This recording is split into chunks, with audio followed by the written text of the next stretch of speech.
तमिलनाडु में अगले महीने होने वाले विधानसभा चुनावों से पहले पार्टियों ने अपने उम्मीदवारों की सूची जारी कर दी है।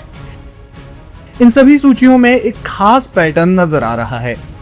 राज्य में जीत की दावेदारी पेश करने वाली बड़ी पार्टियां इस बार के चुनाव में ब्राह्मण उम्मीदवारों को टिकट देने में किनारा करती दिख रही हैं।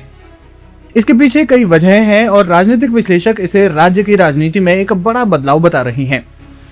बता दें कि राज्य की आबादी में ब्राह्मणों की हिस्सेदारी करीब 3% है। अलग अलग पार्टियों की बात करें तो करीब 35 साल में पहली बार ऐसा हुआ है कि अन्ना द्रमुक ने तमिलनाडु विधानसभा चुनाव में एक भी ब्राह्मण उम्मीदवार नहीं उतारा है।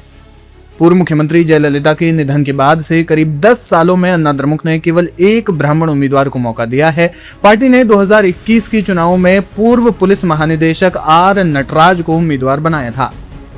किसने दिया मौका और किसने नहीं, यही स्थिति दूसरी बड़ी पार्टियों की भी है, जिनकी सूची में इस बार एक भी ब्राह्मण उम्मीदवार नजर नहीं आ रही हैं। भारतीय जनता पार्टी ने भी 27 सीटों में से किसी एक सीट पर भी ब्राह्मण उम्मीदवार नहीं उतारा। वहीं द्रमुक और कांग्रेस ने भी किसी ब्राह्मण को टिकट नहीं दिया।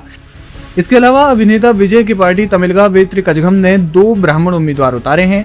तमिल राष्ट्रवादी नेता सीमन की पार्टी नाम तमिलर कच्ची ने 6 ब्राह्मण उम्मीदवार मैदान में उतारे हैं।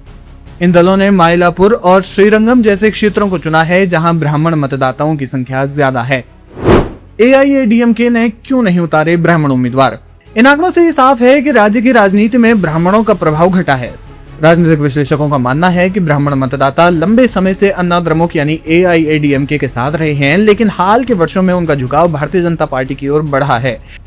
इसी कारण अब ये पार्टी ब्राह्मण उम्मीदवार उतारने में चुनावी लाभ नहीं देख रही है। राजनीतिक टिप्पणीकार रविंद्रन दुरईसामी का कहना है कि AIADMK ने ब्राह्मण समुदाय के साथ अन्याय किया है।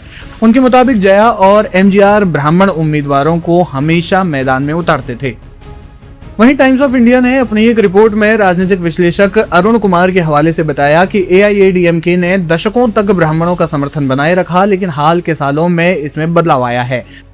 जयललिता के निधन के बाद ब्राह्मण मतदाता बीजेपी की ओर चले गए हैं। नतीजतन AIADMK को अब ब्राह्मण उम्मीदवारों को मैदान में उतारने में कोई चुनावी फायदा नहीं दिखता, जिससे उनका प्रतिनिधित्व कम हो गया है। विश्लेषकों ने बताए कारण। अभिनेता विजय की पार्टी TVK के मामले में उम्मीदवारों के चयन के पीछे कोई स्पष्ट तर्क नजर नहीं आता। पार्टी ने ब्राह्मणों को उम्मीदवार बनाया है, जबकि पेरियार उसके 5 आदर्शों में से एक है। रविंद्रन दुरईसामी कहते हैं कि शायद TVK ये संदेश देना चाहती है कि वो ब्राह्मण विरोधी पार्टी नहीं है। इसके अलावा DMK को लेकर विश्लेषक अरुण ने कहा कि DMK के पास ब्राह्मणों को बाहर रखने का कोई औपचारिक कारण नहीं है, लेकिन उसकी राजनीतिक स्थिति गैर ब्राह्मणों के सशक्तिकरण पर केंद्रित है। वहीं NTK द्वारा 6 ब्राह्मण उम्मीदवारों को मैदान में उतारने के तर्क के पीछे विश्लेषक कहते हैं कि सीमान ने पेरियार विरोधी रुख अपनाया है।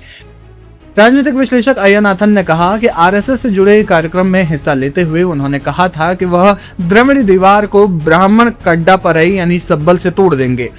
वे अपने राजनीतिक संदेशों में जाति और पहचान का खुलकर इस्तेमाल करते रहे। तमिलनाडु की सियासत बदल रही है और इस बार ब्राह्मण उम्मीदवारों का जो प्रतिनिधित्व है वो कम होगा और देखना ये होगा कि इस चुनाव में कौन किस पर ज्यादा भारी पड़ता है।